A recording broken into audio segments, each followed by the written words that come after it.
Jadi memang kalau harus diakuin klasik-klasik yang ada di Indonesia di tahun berapa ya, 80-an 90-an tuh emang ya kita semua berasumsi pasti kayak kue tart gitu kan. Iya kan, itu yang ada di market kan begitu. Setiap ulang tahun dong ya. Kita ini kan kalau dunia arsitektur itu kan istilahnya bermain di satu kolam nih. Gitu ya. Kita daripada bermain di kolam besar jadi ikan kecil, lebih baik bermain di kolam kecil jadi ikan besar gitu ceritanya. Banyak sih yo. Jadi kalau gue tuh ngelihat handle pintu aja tuh bisa jadi bentuk rumah semuanya harus mulai dari narik garis sih yo. Banyak faktor ketidaksengajaan kalau lo membuat garis dan itu jadi bagus. Gue selalu bilang sama Aji bahwa posisi arsitek tuh harus di bawahnya MK.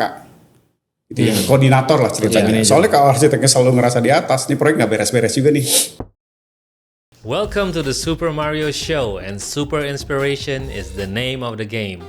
Power up! Erwin Hawawinata and Aji Warpani akhirnya nyampe juga kemarin nih ya.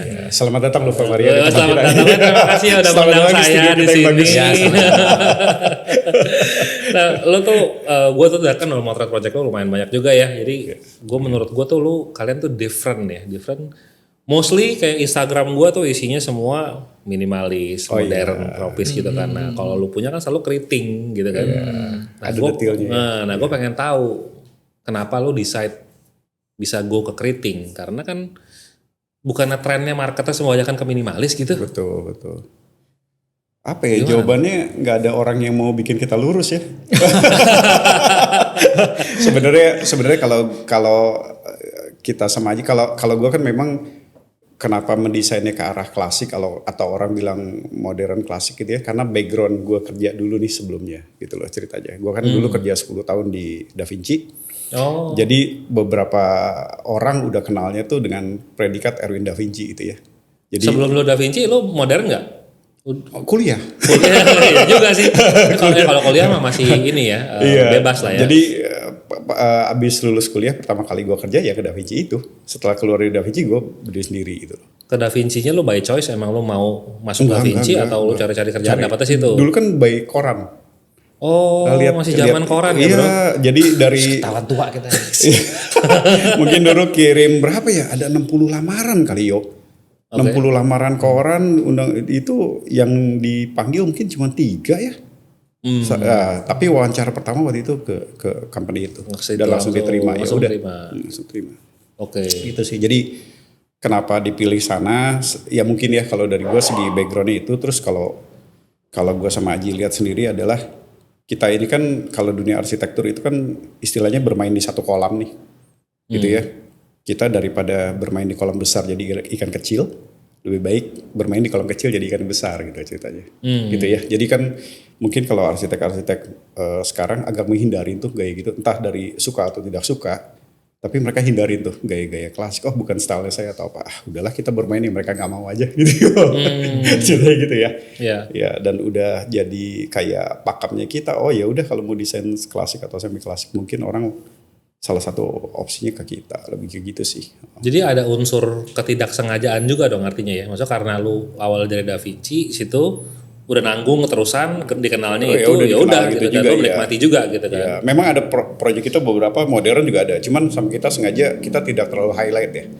Karena kan akhirnya kalau kita bermain ke sana akan bersaing juga dengan market yang sekarang lagi besar nih, desain modern apa segala. Enggak lah, kita enggak bermain di sana gitu ceritanya. Tapi ada proyek kita yang modern itu ada.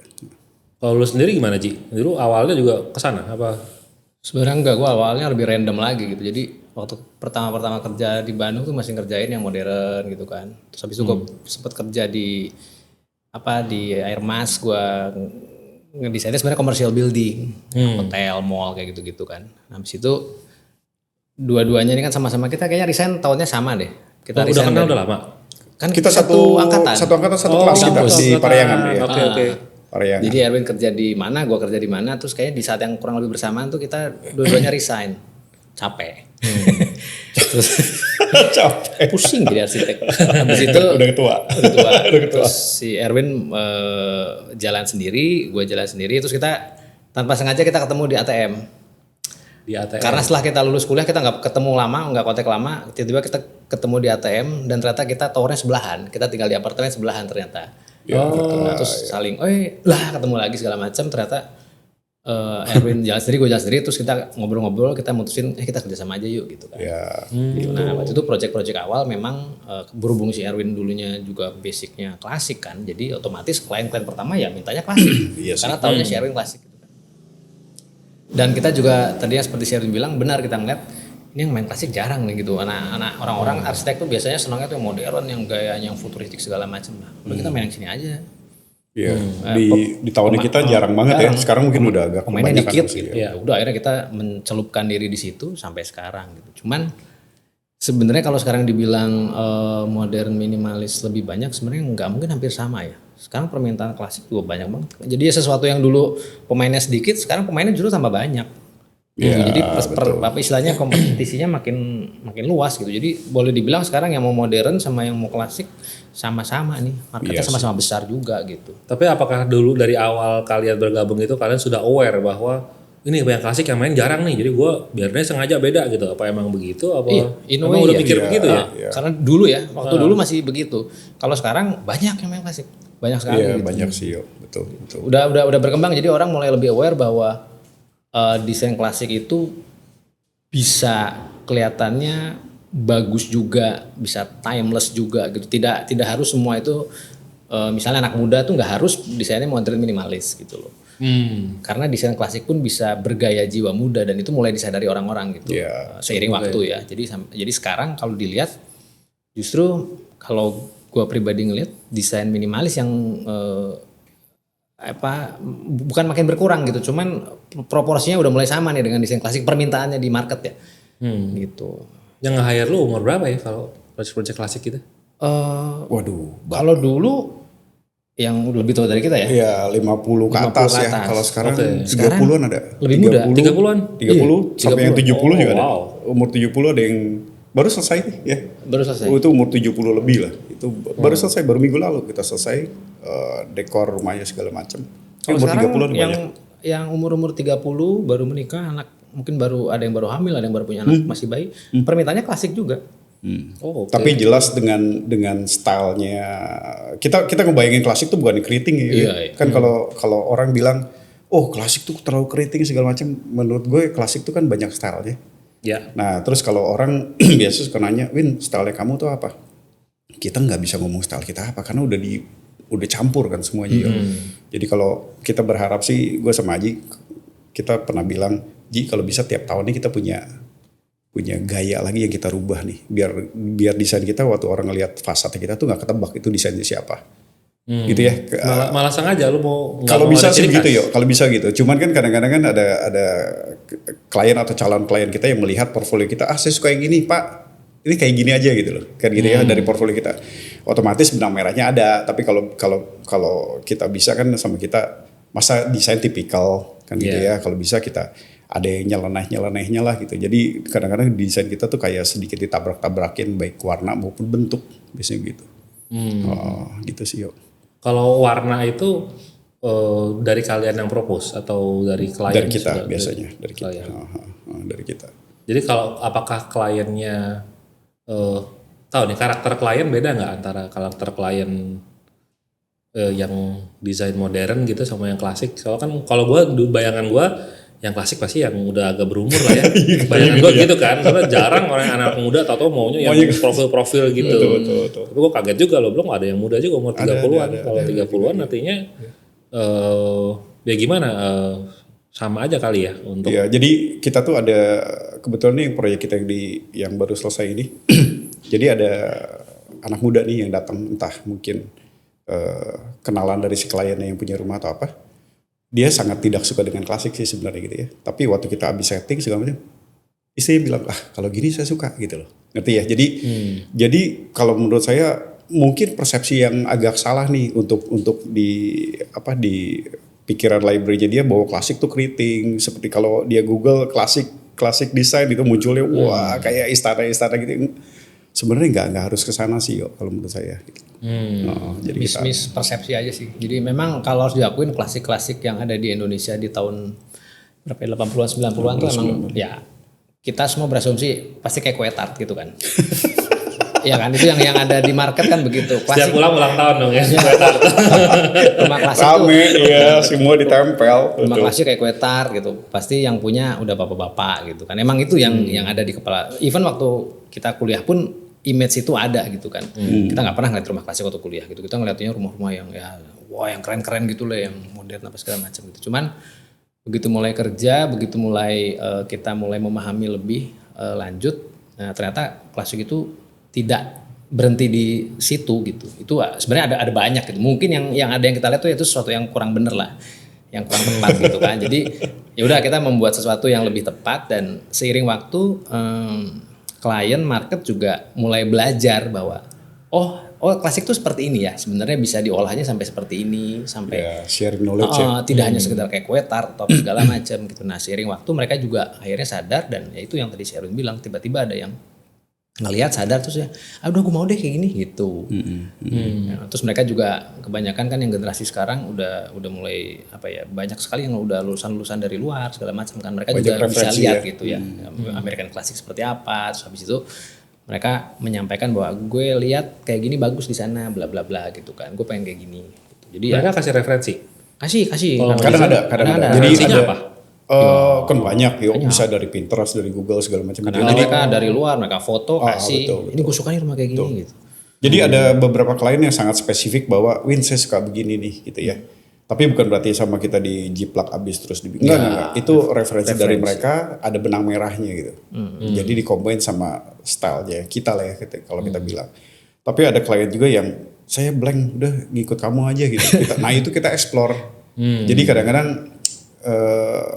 kan kalau arsitek di zamannya kita, zamannya gua Aji gitu kan, masih ngandelin sketsa. Saya zaman dulu kan nggak ada 3D zaman dulu yuk. Oke. Nah sebenarnya skill itu yang kita pakai sekarang untuk kadang-kadang kalau kliennya yang butuh ide cepat tuh kadang-kadang gue suka bikin sketsa di depan mereka.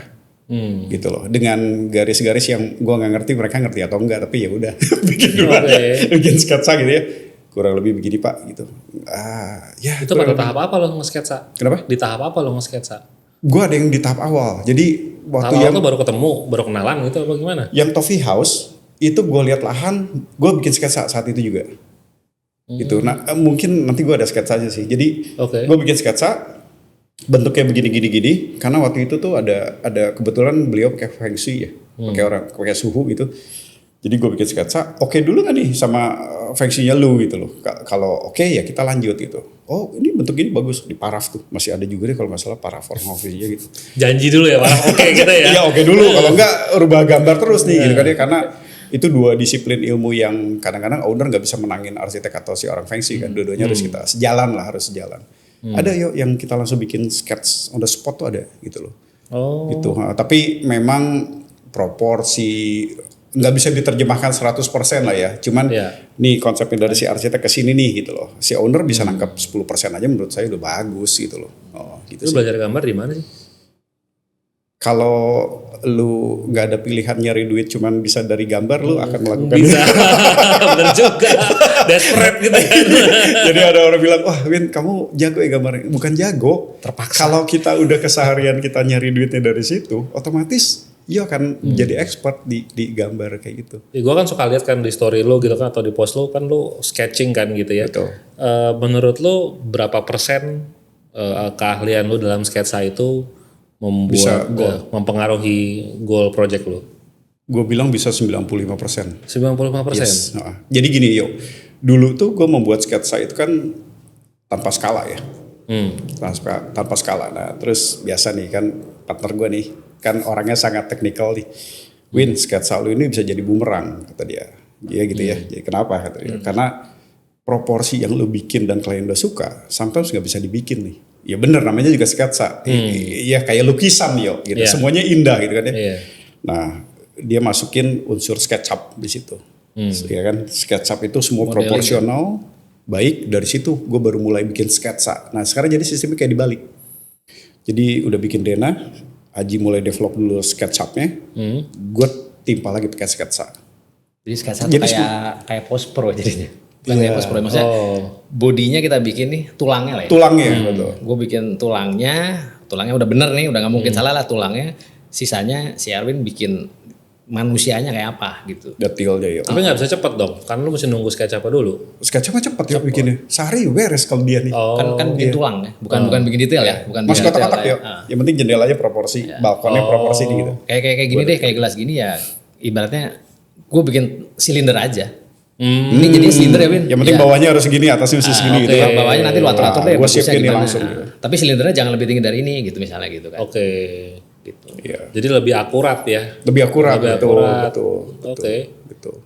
Menarik. Lebih apa ya? Ya lebih akurat dan di satu sisi sih kan kadang-kadang kalau gue nggak bisa 3D, Aji bisa 3D. Tapi kan mendevelop 3D itu kan tektokan lagi kan nanti. Win bener nggak begini nggak apa segala macam. Dengan gue menarik garis, gue mau lengkung, gue mau kotak kan idenya semua dari gue dulu ya. Bikin juga. Oke, baru di develop 3D-nya biasa gitu. Jadi ke customer pun menurut gue ada value-nya yang pentingnya adalah ada personal touch-nya gue di situ. Bukan cuma 3D, 3D itu kan bisa dibikin sama semua tim kita gitu ya, bisa lah. SketchUp juga bisa, tapi ada personal touch bahwa ini benar kita yang mendesain gitu loh. Nah menurut gue nggak bisa ilangin itu tuh. Jadi kadang-kadang si Aji bilang, Win, sketsa lu harus keluar nih gitu. Dan gue harus meluangkan waktu untuk membuat itu gitu loh. Gue tidak bisa melepaskan project tanpa sketsa gue, nggak bisa. Jadi harus ada. 3D masih perlu nggak kalau gitu? Harus. Tetap masih perlu? Harus tetap. Sketsa itu sifatnya kan menginformasikan ide dasar. Oke. Gitu, dan supaya klien nangkapnya cepat. Kalau di sketsa kan dia juga bisa bikin profil detail tuh bisa. Meskipun tidak akurat, tapi prinsipnya benar di situ. Nah itu kan klien kalau udah bisa lihat itu membayangkan, oke, gue suka. Nah beres tuh bagian situ. Nah dari situ baru kita develop. Cuman ngedevelopnya udah pakai dasar yang benar. Jadi buat proses kedepannya lebih enak. Nah 3D tetap perlu karena at the end of the day klien perlu lihat realnya jadinya apa nih. Material warna material, maju mundurnya. Gitu. Ya. Gitu. Cuman dia perlu tahu dulu, bangunan gue bentuknya bakal kayak begini nih gelasnya. Nah tapi kan dia perlu tahu, waduh gelasnya bahannya begini bagus ya kayak gitu. Nah itu 3D tetap perlu. Kadang tuh jadi bumerang juga waktu kita bikin sketsa, satu garis itu kan kalau di sketsa kan jadinya 2 garis itu ya, 1 garis nih setelah di render, tapi kan waktu di sketsa kan belum ada rendernya, jadi kan masih 2 garis kan. Jadi kelihatannya desain gue kayak rumit waktu sketsa. Jadi kadang-kadang ada customer yang, wah Win kok rumit banget. Saya bilang, Bapak kalau mau tunggu kita bikin SketchUp atau 3D. Nah gitu ya, jadi setelah terrender, warna semua sudah ke develop segala macam, bagus gitu jadinya. Jadi kadang-kadang sketsa itu untuk lebih ke gua sama tim sih sebenarnya. Tapi ada klien yang memang appreciate banget sama sketsa. Kadang-kadang hasil sketsa gue tuh pas di project udah selesai itu kadang-kadang sama mereka di frame. Oh gitu ya? Karena iya kan maksudnya sekarang jarang ya. Sketsa itu masih dikasih sama si arsiteknya gitu. Lu demo dong, sketsa dong.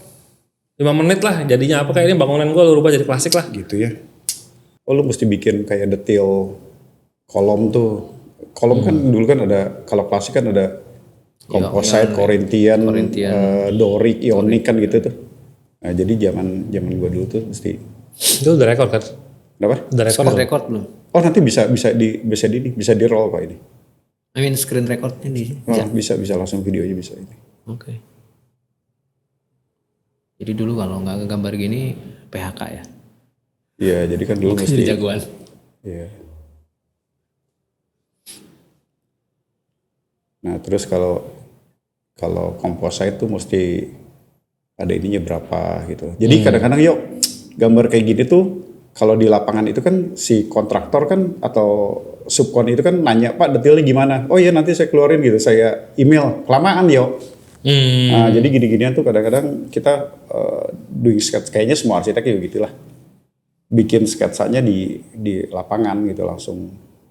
Ini dengan adanya tablet tuh membantu banget sih. Gue udah gak pakai kertas sih, tapi sebenarnya kalau kertas tuh kan lebih ke print gitu ya, lebih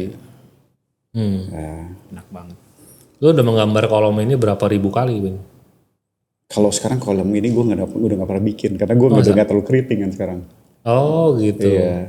Ini kan di zaman gue dulu semua rumah tiangnya segede gini nih, kayak gini bentuknya tiangnya segede-gede kapan di pintu utama kan? Cuman gini kalau gue lihat ya. kita tuh kan dari dulu kan kalau bikin klasik yang berat itu kan harus ada ordernya kan.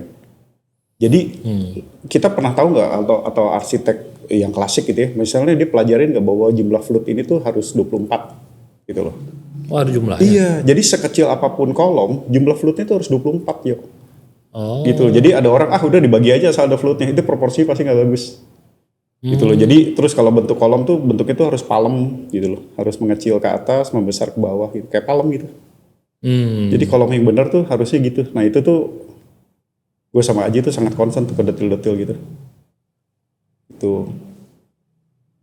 Jadi kayak ya mesti gitu. Sayangnya waktu kuliah nih kayaknya kita nggak pernah dapet mata kuliah atau untuk mempelajari si hal-hal seperti ini gitu. Karena itu kan hubungannya sebenarnya bagus banget ya. Itu masalah proporsi, masalah keseimbangan. Sebenarnya itu desain banget gitu. Cuman memang objeknya ya itu gitu. Cuman yang gue rasakan waktu kerja itu ini kok kita kurang ya dapat pemahaman ini gitu. Proporsi bentuk, kepala, badan, kaki. Itu nggak terlalu banyak kita dapetin. Kita waktu kuliah tuh lebih concern ngelihat bangunannya ini gitu kan, bangunan yang itu gitu. Tapi kita nggak kurang paham bagaimana si bangunan bagus itu terbentuk, komponen-komponen apa yang membentuknya sehingga menjadi bagus proporsinya gitu. Nah, itu yang kita nggak dapetin di kuliah ya menurut gua gitu.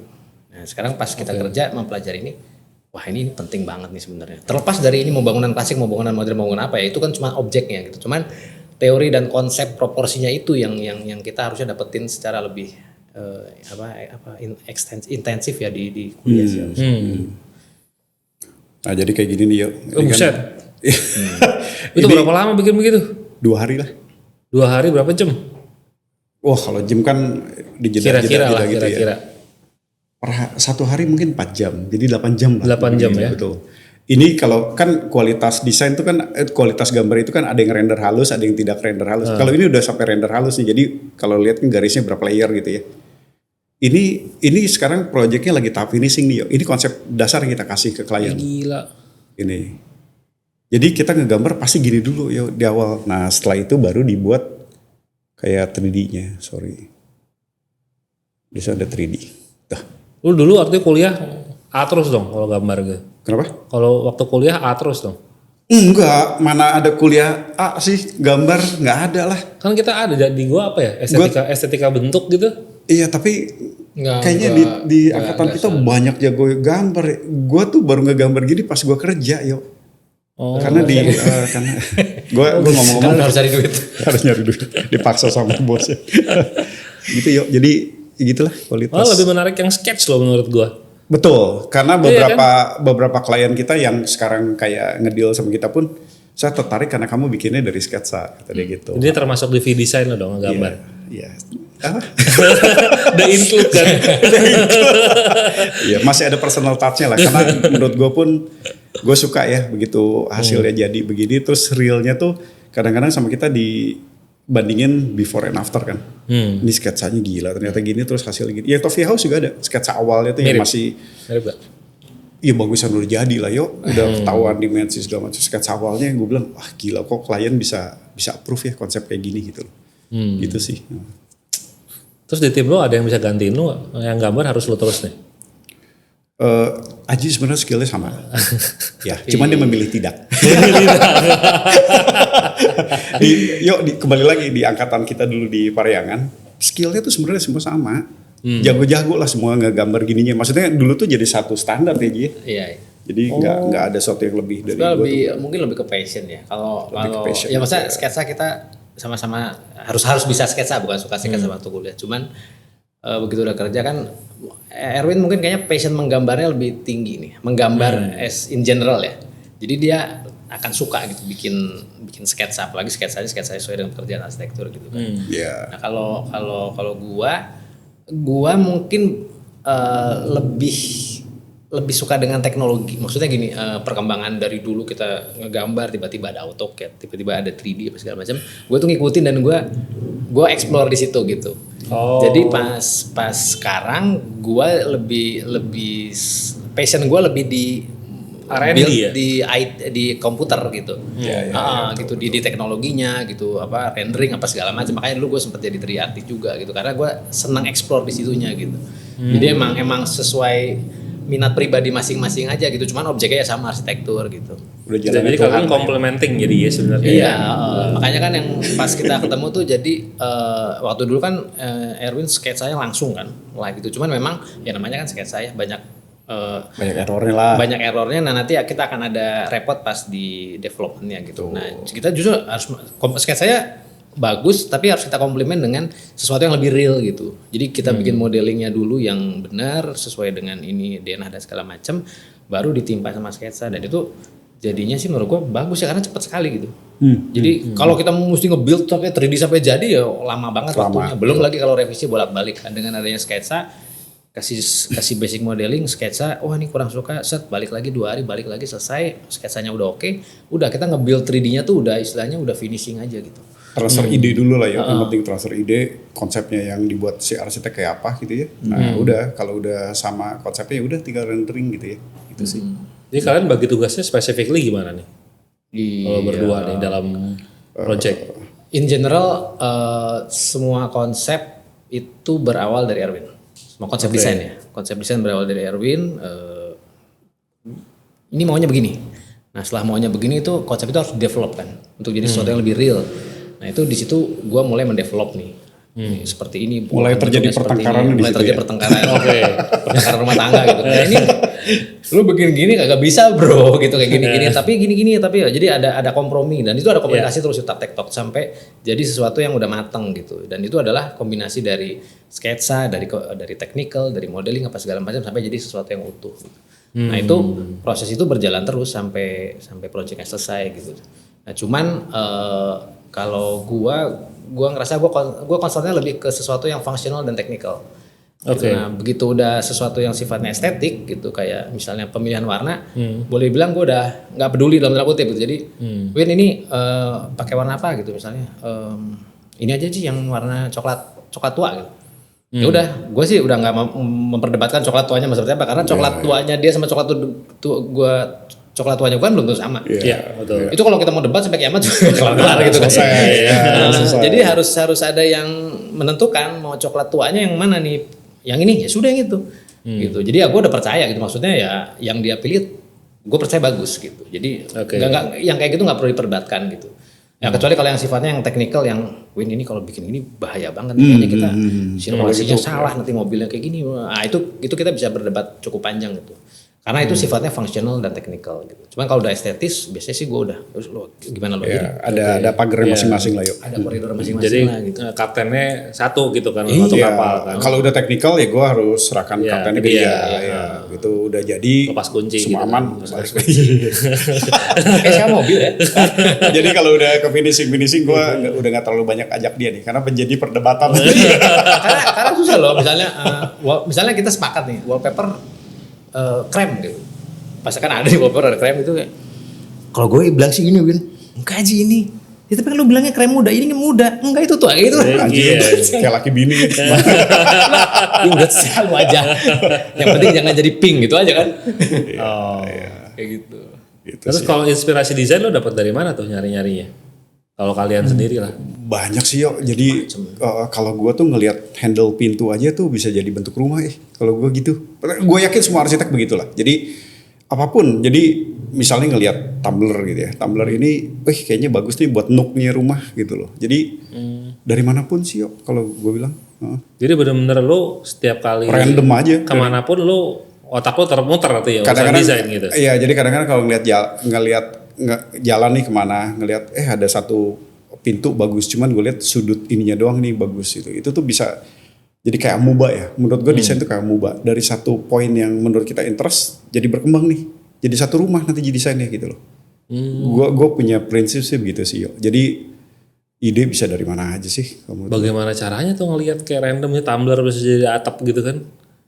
Iya nggak ngerti. Bagaimana lo membayangkannya? Nggak ngerti juga sih yo. Pokoknya gitu jalan aja sih. Tapi yang pasti semuanya harus mulai dari narik garis sih yo. Jadi tetap lo habis tahu ini lo coba dulu betul, gitu ya. Betul. Jadi gua tuh percaya banyak faktor ketidaksengajaan kalau lu membuat garis dan itu jadi bagus. Gitu ya, kayak orang menggambar. Kayak gue doodling. Jadi gue tuh selain menggambar arsitektur, kadang-kadang kalau lagi senggang weekend itu gue suka doodling. Suka doodling, entah ada reference gambar atau apa. Tapi gue mencoba terus untuk mencari style dari garis tangan gue nih gitu loh. Nah kadang-kadang muncul satu ide, muncul cara tarikan garis satu gambar yang baru gitu sih. Itu sih. Lo suka traveling ke Jepang nggak? Suka traveling ke Jepang nggak? Everybody. Iya suka sih. Tetap ke Jepang juga. Suka. Soalnya kalau di Jepang lo nyari yang klasik kan nggak ada kan? Nggak ada. Tapi kan kita Tapi bisa Jepang- keritingin. Bisa. Oh gitu. Tetap. Tapi Iya, Jepang bisa punya klasiknya sendiri. Iya. Itu kita bisa mempelajari proporsi klasiknya Jepang. Lu dan bisa lihat kita detail-detail terapkan. atapnya Lu sana kalau- deh. Iya. Wah, Oh iya. gitu. Gue pikir lo pasti ke Eropa kalau buat dari referensi. Nah ini yang mungkin yang kebayang di kepala orang klasik itu Eropa apa segala macam itu sebenarnya di negara-negara itu dimanapun tuh ada bentuk klasiknya dan kalau kita perhatiin itu sebenarnya mereka tuh punya benang merah yang sama gitu loh si rangka si bodinya tuh sebenarnya benang merahnya sama Iya. aksesorisnya aja beda gitu materialnya aja beda bajunya beda itu cuman tulangnya tulang yang sama tulang klasik lah Secara Si structure anatomi. is kaki, badan, kepala Iya, gitu betul, kan. betul. Kalau perhatiin bangunan Jepang rendengin sama bangunan Eropa tuh itu benang merahnya sama. Mereka punya cara meletakkan komposisinya tuh sama. Beda ini doang topinya, jaketnya beda. Itu doang sebenarnya gitu. Jadi kita kalau bisa mempelajari iya, dari jadi mana. kalau ngedetil tuh kadang-kadang gue bilang gini sama tim ya. Kita kan kalau ngedesain kan harus ada kaki, badan, kepala gitu loh ceritanya. Tapi dari antara kepala ke badan kan ada leher. Gitu ya. Nah dari leher lu mau kasih kalung nggak? Terus tuh kalau lu develop nggak ada habisnya tuh. Gitu. Cuman lu di satu saat lu mesti berhenti di mana baju lu harus tanpa kalung gitu ya ceritanya ya. Tampak apa? Tanpa kalung, tanpa tanpa aksesoris kalung. Oh, ya. iya, Jadi iya. lu pakai baju polos tanpa kalung. Kalau lu tambahin kalungnya mau berapa? Mau 2, mau 3. Ya lu ondel-ondel akhirnya jadi kayak rame banget gitu loh desain lu. Jadi detail itu ada di part mana nih? Misalnya di desain sepatu lu mau detail, di celana lu tidak, tapi nanti uppernya mau pakai berapa layer nih baju lu kayak gitu yuk ceritanya. Oh, gitu sih. Oke. Gua kan pernah baca juga di artikel tuh lo bilang inspirasi desain lo dari Frank Lloyd Wright sama Iron Man. Nah itu gua agak bingung tuh. Akhirnya lo ya? Frank Lloyd Wright ya sih gua ya oke lah Frank Lloyd Wright tadi gua juga bingung Frank Lloyd Wright kan lempeng-lempeng juga gitu kan Nah, ya. kalau lu lihat bangunannya kan, Heeh. kalau lu lihat interiornya, lu lihat cara dia mendesain furniture sama dia mendesain kaca-kaca patri. Itu menurut gue detail. Oke. Ya, jadi kan orang yang apa sih proyek dia yang terkenal Falling Water, ya kan orang pasti kiblatnya ke situ kan. Iya.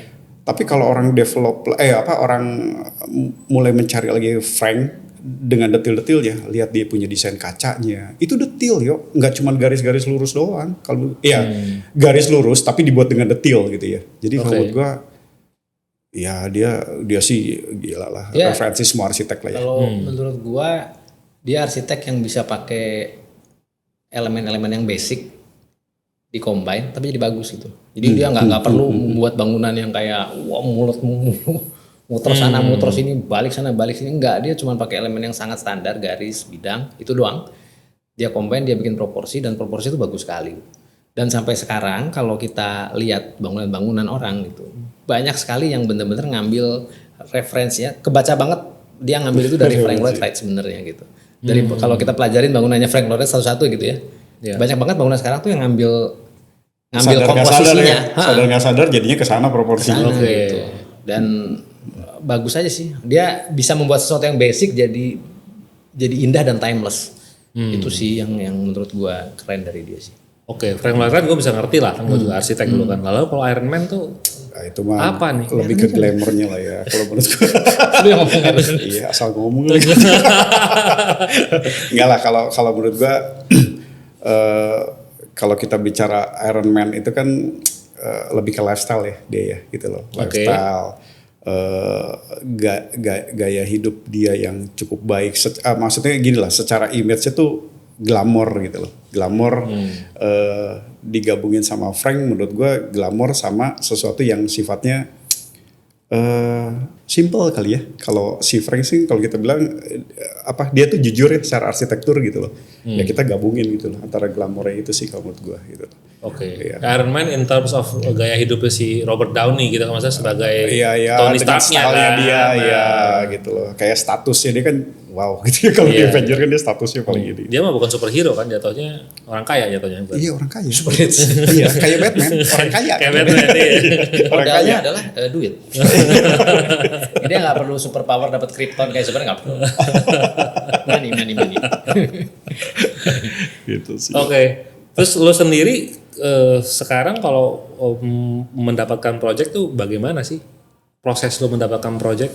Oh tadi kan kita ngomongin lo udah ketemu klien, lo sketch dan lo berasa power lo di situ kan, karena sketch is different, nggak semua orang melakukan juga dan itu punya nilai jual sendiri lah gitu ya. Nah tapi kalau sebelumnya itu lagi sampai lo mendapatkan klien, langkah yang lo lakukan apa ya? Ada yang dari promosi dari teman-teman ya mungkin ya seperti itu. Mulut Jadi ke mulut ya? Iya mulut ke mulut. Ada juga yang kan sekarang sosial media kan udah banyak ya. Jadi klien sekarang tuh lebih banyak pilihan lah kalau kita bilang. Selain pilihan arsiteknya, pilihan juga karyanya gitu ya. Jadi ya dari situ kita nggak berani juga mempromosikan diri lah kalau kita bilang. Jadi hasil karya kita dilihat, mereka suka, ketemu. Mungkin secara personalnya juga cocok gitu ya. Ya kita dapat dari situ sih. Tapi kan walaupun lu udah ketemu sama klien kan belum tentu goal juga kan. Oh betul. Lu kan dulu kan di sales ya kalau nggak salah dulu kan yang di kantor lama itu. Kantor lama kan? Awalnya gue berawal dari junior designer awalnya. Benar-benar dari nol, betul.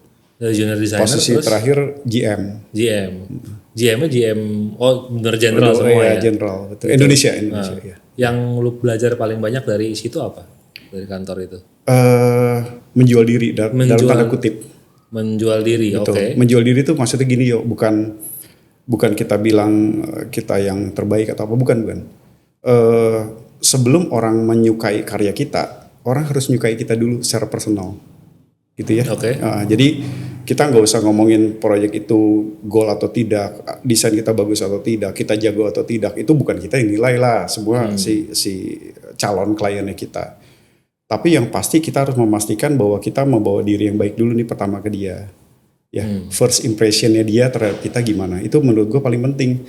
Setelah itu deal tidak deal, menurut gue itu jadi nomor 2 sih. Kenapa? Karena kalau udah first impressionnya dia ke kita baik, itu bisa jadi marketingnya kita, kalau menurut saya gitu. Jadi dia bisa mereferensikan kita entah nanti mungkin ke temannya, ke saudaranya atau apa. Itu sebenarnya lebih kuat ya dibandingkan ya pasti desain dan konsep yang baik pasti itu kuat juga. Cuman personality yang baik tuh menurut gue lebih penting.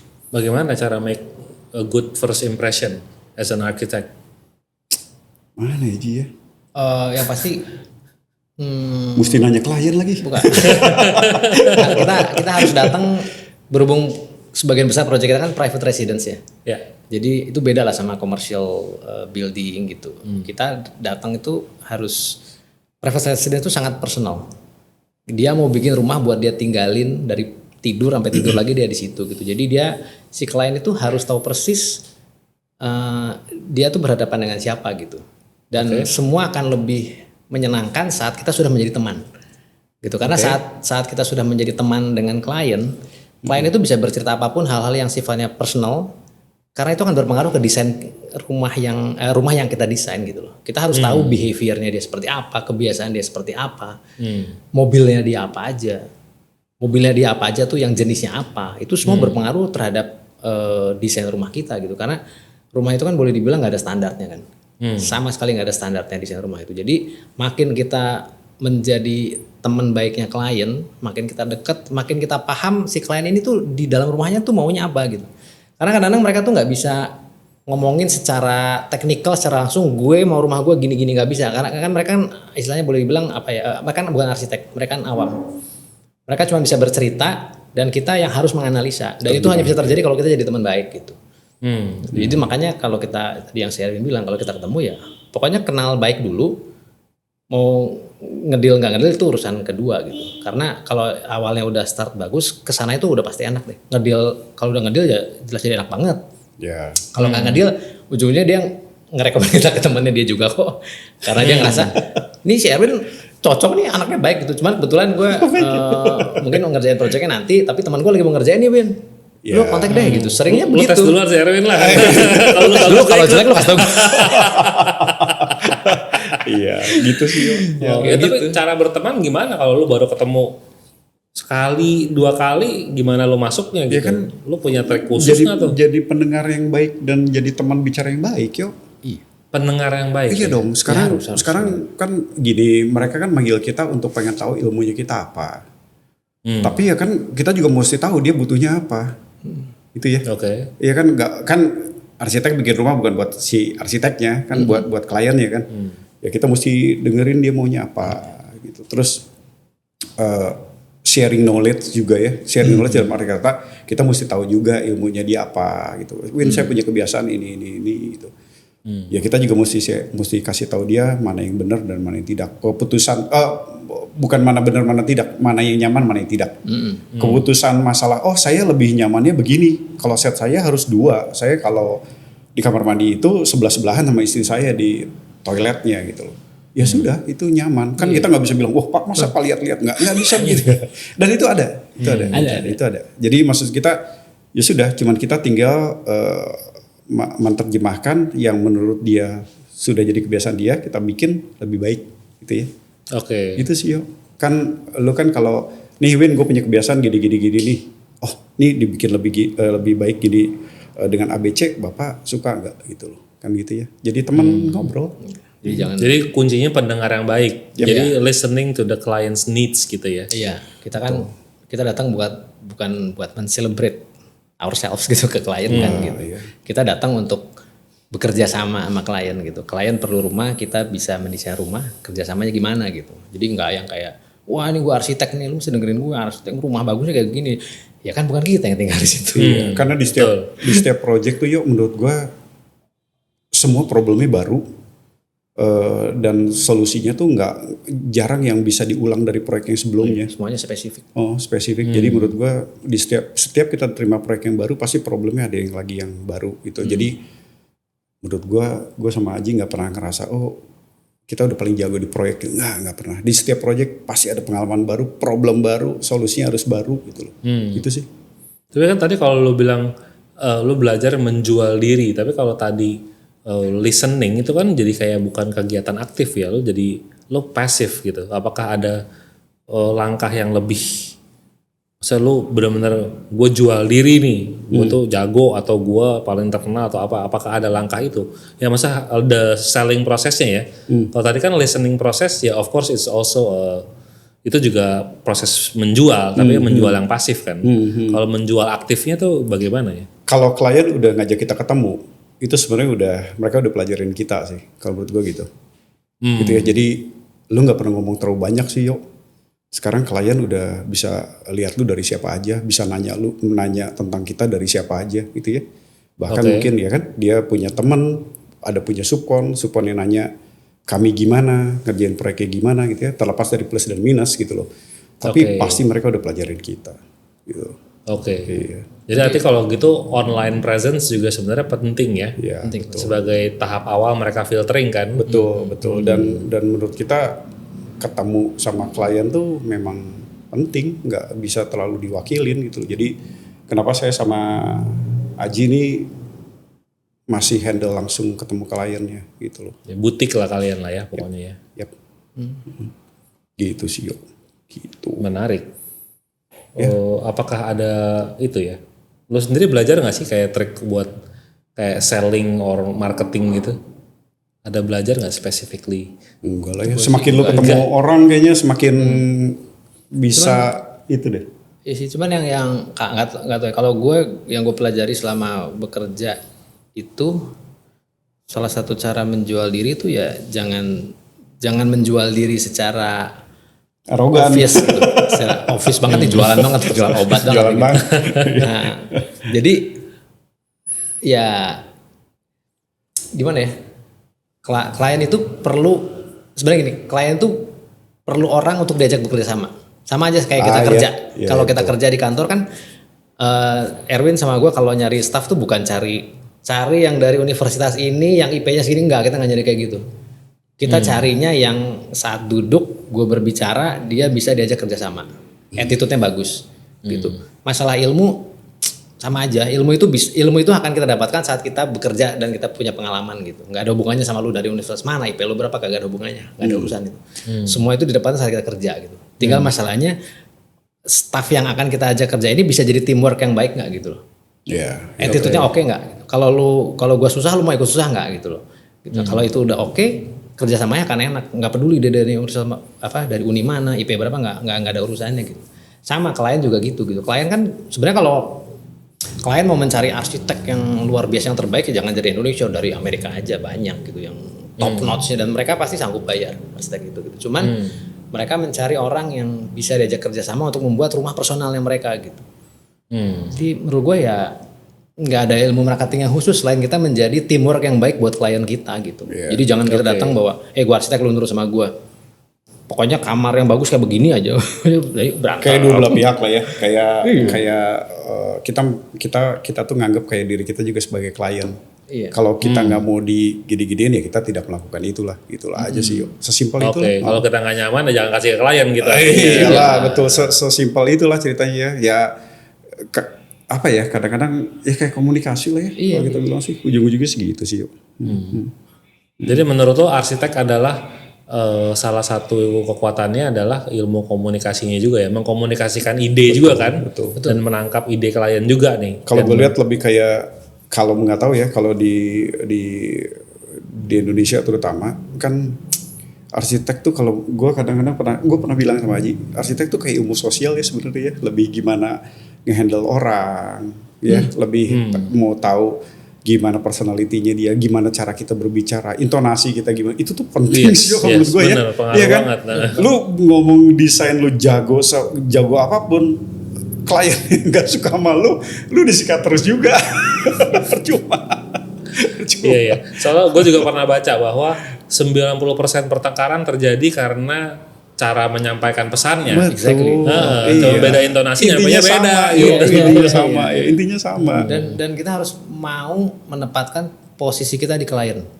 Gitu karena kan kita harus sadar itu klien ini mau bikin rumah, dia punya budget sekian. Otomatis dia akan misalnya banyak bertanya lah, banyak nanya itu, banyak itu. Kadang-kadang kita kesel gitu kan, udahlah gini aja gitu. Cuman kita harus paham posisi dia. Betul. Dia mau ngeluarin uang banyak sekali loh. Dia harus benar-benar make sure yang dia putuskan itu benar gitu. Karena dia akan tinggal di ruangan itu setiap hari. Kalau arsitek kan enggak. Kita desain rumah jadi, kita udah pindah ke project lain. Mau ruangannya enggak enak, kita enggak akan ngerasain. Dia seumur hidup ngerasain itu. Jadi kita harus mencoba memahami posisi dia, posisi si klien gitu. Nah kalau kita udah punya mindset seperti itu, komunikasi kita bisa lebih enak nih. Enggak saling dikit-dikit marah gitu. Nah itu yang membuat klien akan nyaman dan kesananya projectnya mungkin akan lebih lancar. Karena komunikasinya baik gitu. Project kalian rata-rata berapa tahun tuh? 3 sih. 3 tahun lo termasuk desain nggak? Termasuk paralel. Kurang lebih lah. Kalau desain itu kan tergantung tektokannya ya. Tapi rata-rata 3 tahun sih. Termasuk cepat juga ya. 3 tahun sampai interior semua tuh jadi. Iya. Sampai setting ya. 3 tahun. Itu cepat. Meleset 3,5. Kalau lagi perform banget, ada yang pernah 2 tahun. Kita ada yang pernah 2 tahun dari ngebongkar rumah awal sampai jadi 2,5 kali ya. 2,5 tahun. 2 tahun. Ingat pokoknya ketemu 2 lebaran ya. Kita juga kaget sendiri sih. Cuman memang di situ klien kita waktu itu bener-bener ini banget sih, aktif banget terlibat. Tiap hari datang. Tiap hari datang dia ikut mengkoordinasi tukang. Sangat pengaruh juga artinya itu ya. Sebenarnya semua pihak pengaruh sih. Nah kan dari tadi kan kita ngomongin kan hubungan kita ke klien gitu ya. Menurut gue tuh hubungan arsitek ke supplier juga penting. Menurut gue itu kan mereka kan timnya kita juga kan ya. Gitu. Terlepas dari proyek itu waktu berjalan koordinasinya di bawah siapa, yang pasti tidak di bawah arsitek. Nah waktu proyek berjalan gue selalu bilang sama Aji bahwa posisi arsitek itu harus di bawahnya MK gitu ya, koordinator lah ceritanya. Soalnya kalau arsiteknya selalu ngerasa di atas, nih proyek nggak beres-beres juga nih gitu loh. Kadang-kadang arsitek mah berubah terus ya. Iya kadang-kadang juga kan galak gitu arsiteknya juga. Jadi harus bisa diatur. Kayak siapa ya galak arsiteknya? Ya namanya nggak ada yang baik semua. Itu sih. Jadi kalau udah dalam satu perahu tuh kayak udahlah ini komandonya siapa nih, ya udah kita juga harus nurut gitu loh, maksudnya Pak ini ada kendala Pak gini, oh ya harus cepat dicariin solusi lah ya. Kadang-kadang solusi itu munculnya juga kan dari subkon. Oke. Subkon yang baik kan kadang-kadang bukan sekedar Pak ada problem udah selesai dia, enggak, kadang-kadang dia mencarikan solusi ABC, Bapak yang mau mana. Itu sih, itu mempercepat project kalau saya bilang. Jadi kalau tim-tim lo yang lo pakai subkon itu biasanya ganti-ganti apa tetap? Kalau owner tidak ada referensi, kita ajukan. Tapi tetap keputusannya harus dari owner karena saya suruh owner ketemu dulu. Ketemu secara personal, baru ngomongin harga gitu ya. Kalau personalnya nggak cocok, udah jangan dipakai. Kenapa? Nanti kita jadi jurinya di tengah. Nih ribut berdua, kita di tengah nih ngenalin nih gitu loh. Jadi capek. Iya, gue ngomong juga. Jadi kita referensikan biasanya bukannya gimana, tapi yang menurut kita secara personal dan bahasanya sama nih kayak kita ajukan ke klien biasanya gitu. Tapi kalau klien punya referensi sendiri, kita bilang nggak apa-apa, tapi kalau bisa kita lihat dulu hasilnya gitu ya, biar kita bahasa teknikal lapangannya sama nih gitu. Jangan sampai dia kenal tapi ngelihat project udah jadi begini, nggak bisa jadi referensi. Ngelihat itu waktu setengah jadi, ngelihat dia cara kerja jorok atau enggak segala macam gitu. Kalau enggak nanti kita yang rewel terus sama dia. Nanti dia kan ngadu ke owner bahwa iya punya arsitek rewel deh karena komplain terus. Bukan, standarnya aja nggak sama, bukan komplain gitu loh. Nah itu biasanya kita setuju. Iya, mesti intinya gitulah. Cekcokan itu karena standarnya nggak sama. Nggak sama, bukan problem gitu. Semuanya nyari yang baik buat di project. Cuman ya gitu, referensi dari owner kita juga biasanya pengen dia pelajarin kita pelajarin dia. Jadi pasti lo request, proyek lo mana yang lagi jalan, gue mau lihat gitu. Iya, biasa gitu. Jadi kalau owner menentukan, Win kita pakai kontraktornya si A nih, kita belum pernah. Ya udah kita juga sekali kenalan. Kalau nggak ada gimana? Kalau nggak ada gimana yang lagi jalan? Nggak ada yang lagi jalan. Nah, maksudnya kalau lo minta nggak contoh mungkin kan, kali yo nggak lagi jalan. siapa tahu juga lagi kagak ada kerjaan gitu Enggak kan, lah, sama yo, ngais-ngais enggak. bos, bagi kerjaan dong bos. Ayo dong bos. Itu pertanyaannya sama ya, kayak klien ada yang nanya gini ya, Win, proyek kamu lagi banyak nggak? Nah lo bingung kan lo jawabnya. Dibilang jawab, dibilang proyek gue ke handle atau enggak, dibilang nggak ada proyek lebih salah lagi Iya kan? nggak laku gitu. Iya, Kan. kita bilang ada lah. Ada aja lah gitu. Ada aja, ya ada aja. Jawaban aman. Soalnya biasanya kan rotasinya kalau ngomong ada aja lah itu artinya lagi nggak ada nih, lagi sepi. Cuman kan Rotasi kita gitu nggak kan. bisa bilang, oh proyek kita lagi ada 30 persepsinya, nanti jawab lagi, beda lagi gitu yang di otaknya owner. Oh proyek kita lagi ada 2 Pak, ya, kok 2 dikit mah, salah lah jawaban apapun salah. 20. 20 Dua tapi 20 di 20.000 Jakarta. meter Pak gitu kan. 20 di Jakarta aja Pak. 20 di Jakarta benar. Jakarta Utara aja loh Pak. Kalau persaingan dengan arsitek muda lo sekarang gimana? Waduh itu mah nggak bisa dibilang saingan kali yo ya, kan dunia arsitektur tuh kayak roda kalau gue bilang. Jadi tinggal berapa lama kita bisa nahan di posisi tengah dan atas, kita nggak ngomong di bawah ya, kalau bawah ya udah waktunya pensiun lah. Sekuat mungkin untuk bertahan gitu loh. Jadi bukan persaingan, jadi terus pasti ada yo setiap setahun 2 kali wisuda gitu. Iya, Iya, Dua kali ya, berapa ratus arsitek tuh yang muncul gitu loh. Berapa ribu lah kalau Indonesia mah. Iya, dengan konsep masing-masing yang entah dia kerja sama orang atau dia langsung berdiri sendiri gitu ya. Menurut gua nggak bisa gimana bersaing, tinggal gimana kitanya sih kalau menurut gua dengan ide yang jangan lihat sebagai persaingan, tinggal ya kayak ibaratnya kita buka restoran gitu kan. Ya udah kan cari yang uniknya. kita bisa kita bikin restoran apa misalnya soto gitu kan. Ya udah yang penting lu pertahankan rasa soto lu. Seperti waktu awal lu buka di mana orang-orang emang suka rasa soto lu. Habis itu kan nanti sebelah ada soto, tukang sate apa segala macam, biarin aja. Yang penting kalau mau cari soto yang enak ya tetap di ini gua. Gimana caranya mempertahankan kualitas rasa sotonya itu sih. Kolam gede kolam kecil tadi yo. Oke. Iya, kolam gede kolam Mendingan jadi ikan gede di kolam kecil. Iya. Kalau menurut gua ya. Iya. Sebenarnya paling enak di kolam gede ikan gede. Yang gede juga. Susah ya. Susah ya. Susah, ya. Ya kan kalau gue ngeliatnya ibarat kayak si itu ya, kayak Bruce Lee sama Jackie Chan gitu. Kalau Bruce Lee nendangnya kepala, Jackie Chan nendangnya kaki. Iya. Kalau Bruce Aku baru Lee, tahu. kalau Bruce Lee abis mukul mukanya marah, kalau Jackie Chan abis mukul dia kesakitan. Iya kan, sama-sama mukul tapi efeknya beda gitu kan. Jadi mereka kayak ya sama-sama film berantem. Tinggal packagingnya ya. Tapi packagingnya beda gitu kan. Masing-masing ada marketnya yo. Cuman persamaannya adalah dua-duanya konsisten. Yes. Sehingga Di orang dunia yang tahu sama. Jackie Chan tuh ini Bruce Lee nih. Betul. Ya udah tinggal pilih mau yang mana. Kadang-kadang malah pilih dua-duanya gitu kan. Ya. Sama tetap nyari yang baru ya. Jadi kalau kan kita kan biasanya desain arsitektur interior gitu ya, sama interiornya kita garap. Jadi kayak kita mulai tahun berapa sih? 2008. Di 2008 tuh mungkin gaya interior tuh masih sedikit tuh yang sistem kayak paneling putih gitu ya. Sekarang tuh hampir semua kan desain begitu. Nah, kita udah mesti beralih dari situ, yo. Jadi dari kita tadinya menggunakan warna-warna premier, terus kita pakai warna-warna sekunder, tersier, sekarang udah harus pakai yang quarter nih, keempat. Kita tuh gitu tuh. Jadi orang interior tuh kadang-kadang supon kita juga kita challenge. Ini udah banyak nih interior pakai warna putih, krem gitu. Kita campur sekarang warna ketiga. Udah banyak lagi kita campur warna Lu keempat. juga evolve terus ya. Iya. Ya, si subkonnya juga untungnya yang gitu-gitu kan mau ikut ya, mau ikut. Kita kan nggak ada support juga nggak jalan, yo. Jadi kalau ketemu subkon yang mau yuk kita bikin market yang baru, agak repot lah bikin market baru gitu. Kita bikin style sendiri lah ceritanya gitu. Ada arsitek muda itu sebenarnya seru loh. Maksudnya kan ada arsitek muda, apalagi mereka sekarang lebih lebih melek teknologi, melek iya, itu. lihat konsep. Otomatis kita jadi sering lihat ininya kan, karya mereka, dan dari situ kita bisa melihat sekarang ini lagi gerakannya ke arah sana nih gitu. Membantu. Lagi gerak ke arah sana. Ini bagus juga ya. Kita coba terapkan. Jadi ya arsitek muda juga tentunya pasti ngelihat kerjaan arsitek tua untuk mendapatkan ilmunya. Betul. Tapi kita sebagai arsitek, ya bilang arsitek tua ya. Arsitek yang sudah Pengalaman. Itu bahasanya lebih enak.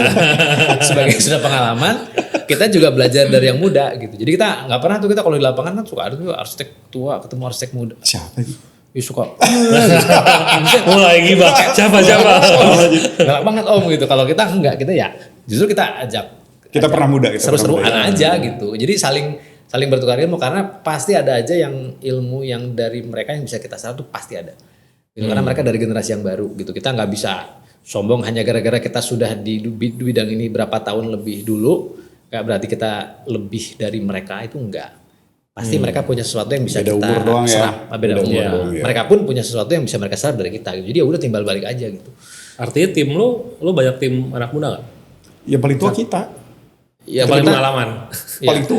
kita lebih. Nggak, maksud gue tim in house nih. Lu jangan bilang kita paling tua. Oke. Jauh lebih muda dari kita. Jauh. Yang Kita kan masih muda juga sebenarnya. Jadi Betul. itu agak lebih muda dikit aja. Lebih muda dikit. Nanti bisa di ini. jadi itu kalau di project itu di lapangan kan kita pasti sekarang kan banyak ketemu subkon nih jauh umurnya lebih muda dari kita ya, pastilah. Tadi dia perwakilan dari company-nya dia atau apa gitu loh. Ya.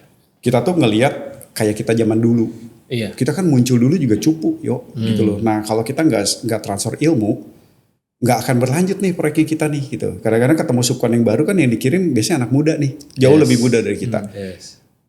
Gimana mereka menyelesaikan masalah detail-detail kita yang kriwil kayak gitu kan gitu. Nggak ngerti, kita harus transfer ilmunya kita ke mereka gitu loh. Semakin dia ngerti kita, lain kali ke depan gampang, dia udah tahu Pak Erwin ini gini gitu. Sebenarnya gitu sih. Tapi lain kali diganti subkonnya, ngajarin lagi. Oh kan jadi banyak link Jadi kita Erwin network-nya. Academy Bagus dong, makin bagus dong. Iya makin bagus, pilih siapapun ngerti kita gitu. Oke, that's good ya. That's good.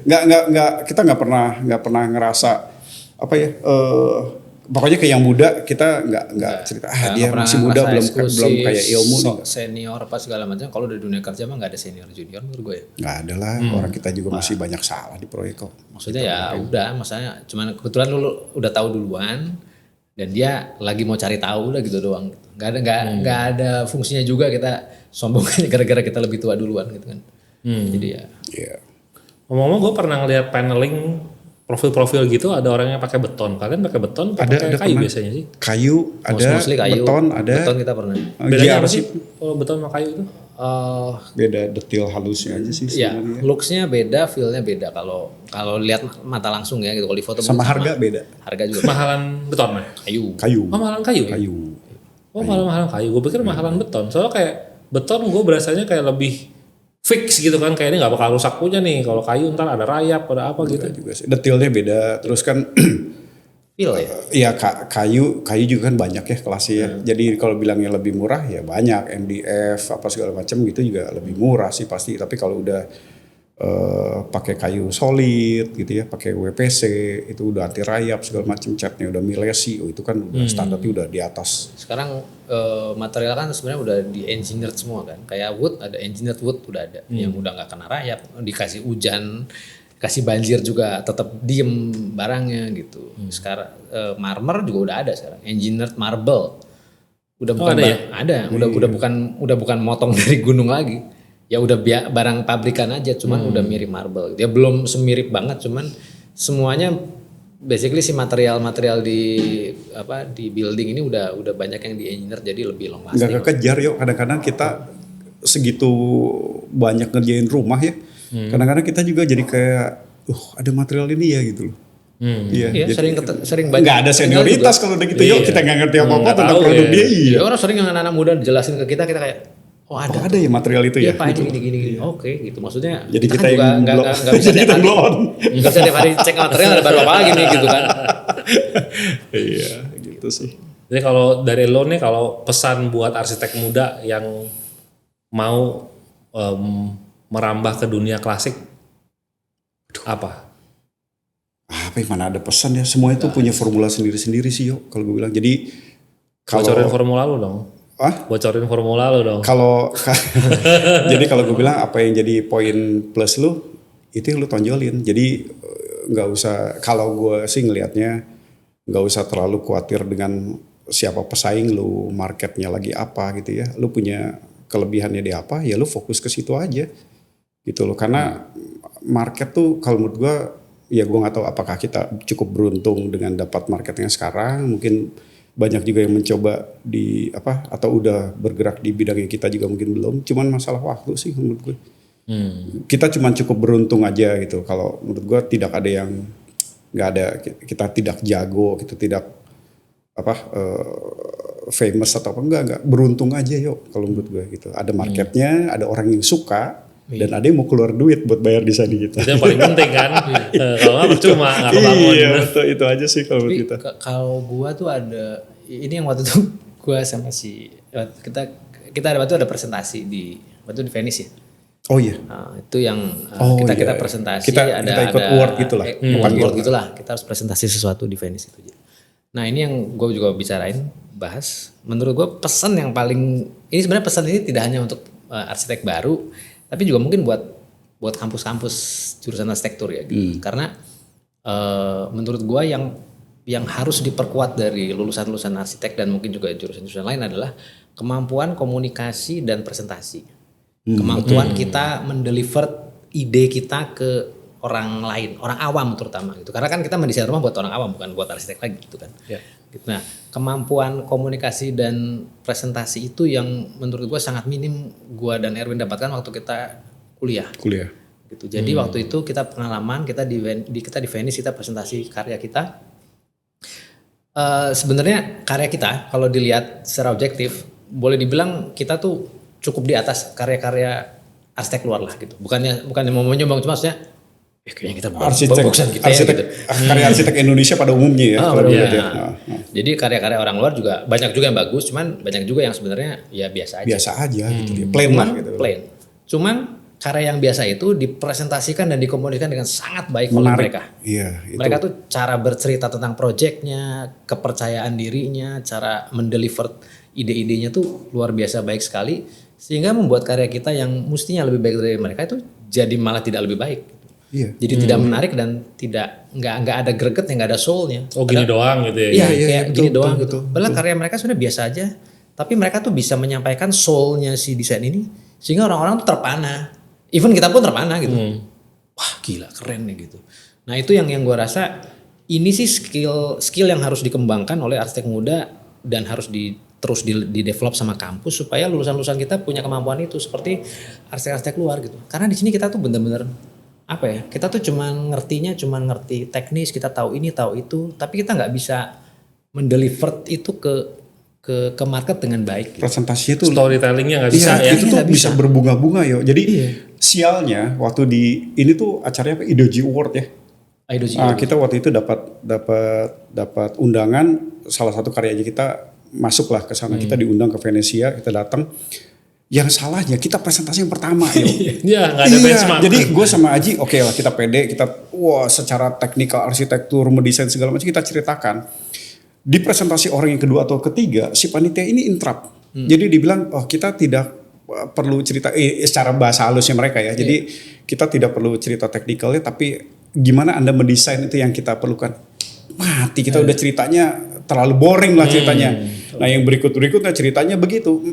Wah kita lihat desain begini bisa menang tuh menurut kita wah kita teknik presentasi yang salah gitu sih. Tapi buat kita jadi pembelajaran bahwa jikanya mesti di sharing lain kali cara presentasi, packaging itu harus bagus yo. Mereka gimana presentasinya Mang yang bagus itu? Yang lo inget lah contohnya. Jadi mereka tuh lebih menceritakan waktu gue proses mendesain ini gue muncul konsep ini nih karena jadi dibuat berbunga-bunga bahkan interaksi dia sama klien tuh kadang-kadang diceritain. Kalau kita kan bicaranya fokus ke apa yang di slide kita yang presentasikan gitu, kita cerita. Jadi kayak orang presentasi waktu sidang akhir. Oke. Saya sama Aji tuh ceritanya begitu. Sidang akhir kan kita kayak gitu. Ya, Ini tuh nggak diceritain. Luasnya sekian, fungsi ruangan ini apa segala macam, bla bla bla gitu. Nah kalau mereka cerita soul-nya.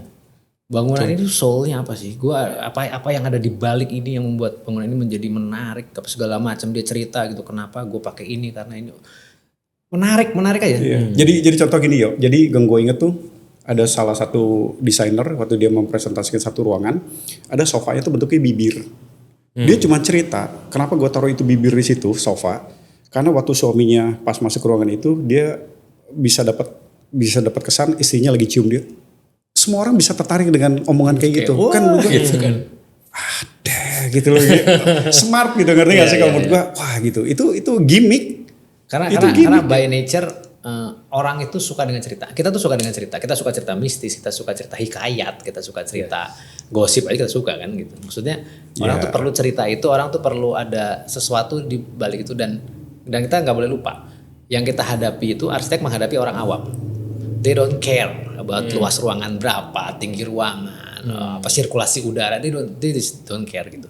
Mereka perlu tahu keindahan dan kenikmatan apa yang gue dapatkan dari bangunan yang lo kasih buat gue gitu. Jadi emosinya yang mesti di hit ya. Iya, kita kan nggak lagi bicara sama kontraktor. Beda kalau kita ketemu sama kontraktor ya kita ngomong ini sekian, wah teknikal lah semua yang kita pelajari kuliah gitu. Cuma kalau bicara sama orang awam, sama klien, ya itu yang harus di. Maksudnya ya itu penting ya. Selain gitu. luasan lemari saya jumlah sepatunya harus berapa ya? Itu pasti juga ya. Gitu. Cuman harus ada yang big picture-nya tuh apa gitu yang klien harus nangkep. Oh iya.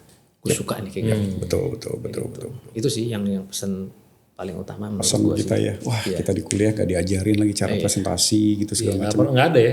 Di angkatannya gue, tapi gak tahu udah sekarang ya. Ya itu memang sebuah kultur yang kita dapatkan dari kita zaman SD. Kita kan memang tidak pernah ada budaya untuk mempresentasikan kan. Kan budaya kita menghafal kan.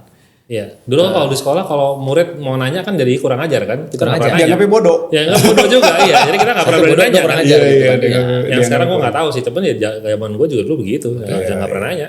Kita disuruh menghafal sesuatu gitu. Karena kita tahu kenapa sampai sekarang gue masih hafal perang di Ponorogo itu dari tahun 1825 sampai 1830 kan. Cuman kita tidak pernah Ternyata salah. kita tidak pernah disuruh sebenarnya sih. Benar. Kata di Ponorogo enggak sih. Enggak segitu. Tapi kita tidak pernah disuruh menjelaskan kenapa ada perang itu. Kenapa perang itu tadi? Kenapa sih Ponorogo kok Belanda nggak suka sama di Ponorogo? Itu kita nggak pernah gitu. Kita tidak pernah menjelaskan. Kita disuruh menghafalkan disuruh analisa. Kan belum tentu di Ponorogo benar juga. Mungkin aja di Ponorogo menyinggung perasaan Belanda sehingga Belanda marah. Ngerti nggak sih? Ada hal-hal di balik itu yang harusnya kita pelajari sebagai sejarah gitu. Bukan tahunnya. Kita kan disuruh ngapalin tahunnya. Yang mungkin tadi gue ngomongin itu salah juga tahunnya, tapi kayaknya bener ya 1825. Bukannya masih keluarga di Ponorogo.